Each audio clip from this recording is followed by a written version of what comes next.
What would it be like if we compressed Earth's 4.6 billion year age into 24 hours? At this point, 1 second would be equivalent to 52,000 years.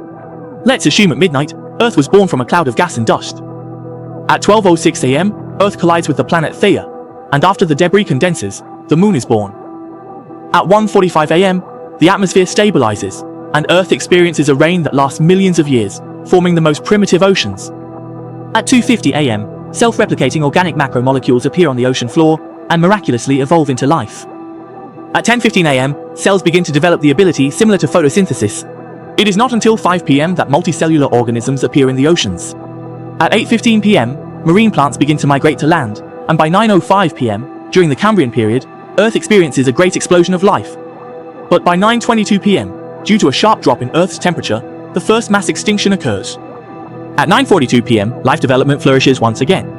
At 11:34 p.m., an asteroid impacts Earth, leading to the extinction of most species, including dinosaurs. But 1 minute later, the first primate ancestor appears. At 1:59:22 a.m., primitive hominids begin to make their mark on history.